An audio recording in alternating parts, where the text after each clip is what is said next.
Akatambi kolaba kanaku ntono nnyo eziise ayambadde ekyambalo ekya white era yali agenze maaso n'okuba nga akulemberamu the NUP Foot Soldiers Parade. Omukulu amanyiddwa nga Chairman Nyanzi yoyo ayambadde ekyeru era yagenda maaso n'okuba nga akulembera okuyimba ennyimba n'okubeera nti agenda maaso n'okuba nga akiyalinga ba foot soldier abali bagenze maaso n'okuba nga bayimirirawo okubaako ekyenjawulo kye bakolera omukulembeze w'ekibiina ki NUP His Excellency Bobi Wine. Wabula oluvannyuma lw'ebyo olunaku olwaleero omukulu Chairman Nyanzi mukulu wa His Excellency Bobi Wine ate nga yakulira okutwala mobilization y'ekibiina ki NUP wamu n'okuba nti akwasaganya ba foot soldier wano na wali ebibye we buwungeeredde olunaku lwaleero ennaku z'omwezi 17 February omwaka 2025. Ebintu si birungi n'akamu. Okusinziira ku mawulire ga mirundi ebiri okuviira ddala ewa His Excellency Bobi Wine atwala NUP ate era mukadeke kamu n'okuvaayo wa leader of opposition omukulu Joel Ssenyonyi bakakasiza okubuzibwawo kwa Chairman Nyanzi nti ono abuziddwawo. Our comrade and head of mobilization for NUP, Comrade Nyanzi Fred Sentamu, has been abducted by heavily armed men and taken away in a drone to an unknown destination. He has been abducted on gunpoint from Kubiri roundabout. The criminal regime is on rampage, but we are not intimidated. Bigambo bya His Excellency Bobi Wine agamba nti comrade waffe ate nga yakulira mobilization oba okukunga abantu mu kibiina ki NUP Chairman Fred Nyanzi Sentamu akwatiddwa abasajja ababadde n'ebyokulwanyisa eby'amaanyi ennyo n'ateekebwa mu drone n'atwalibwa mu kifo ekitannategeerekeka. Bwe babadde bamutwala bamugye mulaga awo Kubiri ku roundabout kumpi ndowooza nga we mumanyi wa Pastor Kakandi awo church awe mulago Kubiri ojja kujjukira nti wano Kinyana Mpindi n'ekibiina oba ekitebe kya NUP kozi kiri wali kavule otambulako ebigere bitono nnyo ng'oli ku roundabout ya Kubiri. So Chairman Nyanzi Bobi Wine agamba we bamuliiridde oba we bamukwatidde wabula nga bamukwatidde ku mudumu gwa mmundu. Bobi Wine amaliriza nga agamba nti wadde Chairman Nyanzi bamututte tetujja kutiisibwa but we are not intimidated. Okusinziira ku Joel Ssenyonyi, leader of opposition mu parliament era nga aviira ddala mu kibiina ki NUP agamba nti news just indicate that Nyanzi Fred Sentamu Chairman, the NUP head of mobilization, has been abducted by gun-wielding men in plain clothes who drove him off in a drone. Nti abakutte Fred Nyanzi babadde tebambadde byambalo bya police oba byamaje wabula bamukutte nga balina emidumu gy'emmundu oba ku mudumu gwa mundu nga balina emmundu ne bamuteeka mu drone naye nga ate bo tebali mu uniform bali mu ngoye za bulijjo. We had just finished a meeting at our party headquarters and he drove off. He was waylaid and pulled out of his car around Kubiri. Dibadde bakamaliriza meeting wali ku kibiina oba ku kitebe Chairman Nyanzi n'avuga wabula abasajja bamusazeeko ne bamusika okuva mu mmotoka ye awo Kubiri. Our legal team is doing everything possible to trace where he could have been taken. The regime is clearly in panic, especially as we step up efforts to demand for the release of all political prisoners. Joel Ssenyonyi n'agamba nti ttiimu yaabwe eri mu kukola butaweera naddala ey'amateeka okulaba nti nno bafeffetta n'okulaba nga banoonya wa omukulu chairman Nyanzi gy'ayinza okuba nga atwaliddwa.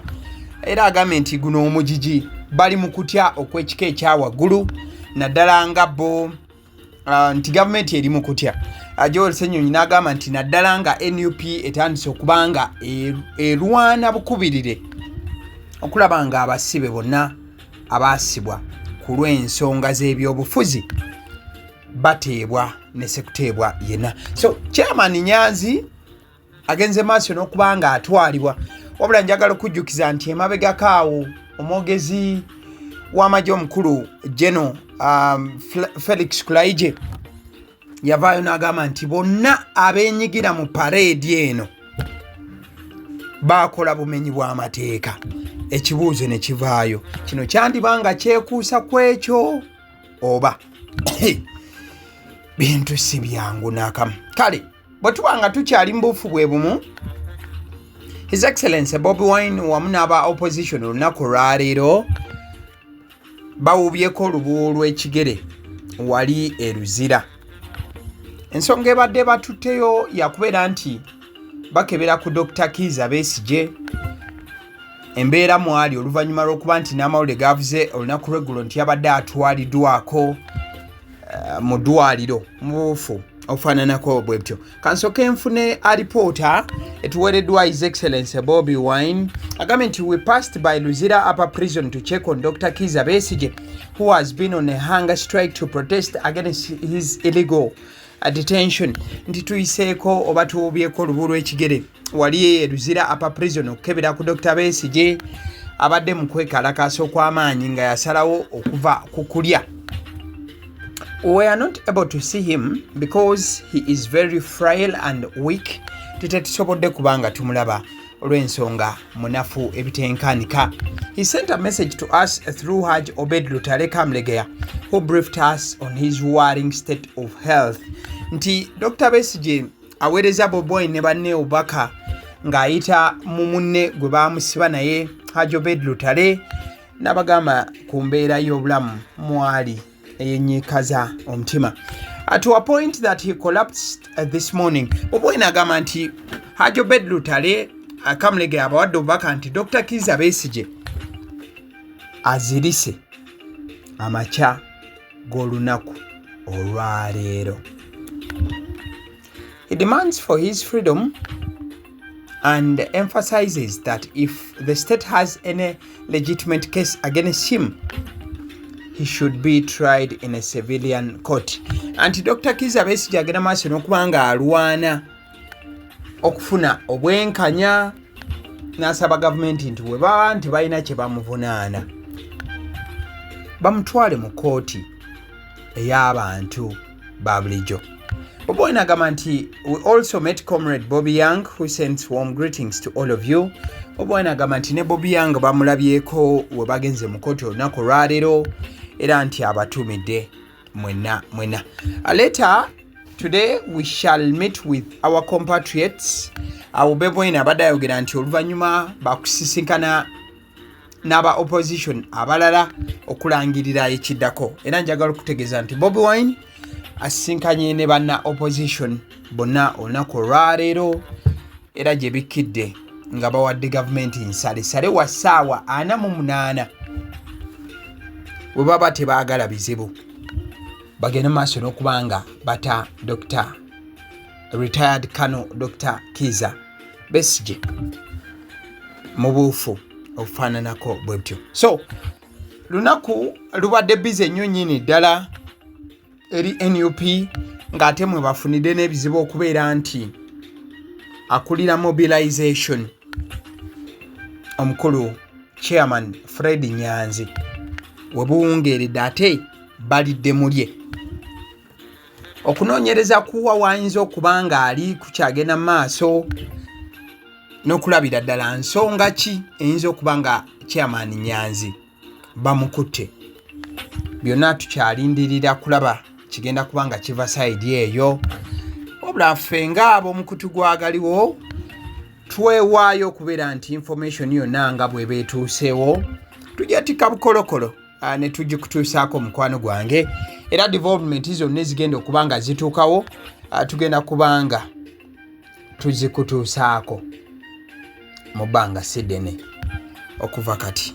Mukwano gwange namaaso okuba nga olaba just weekumire ku YouTube channel eno eyagaliwo information nga bweri bwe tujja okuba nga tugireeta. Basidi omusonsozi ly'eddoboozi eriri emabega w'omuzindaalo. Like nga video eno. Thank you so much. Webale.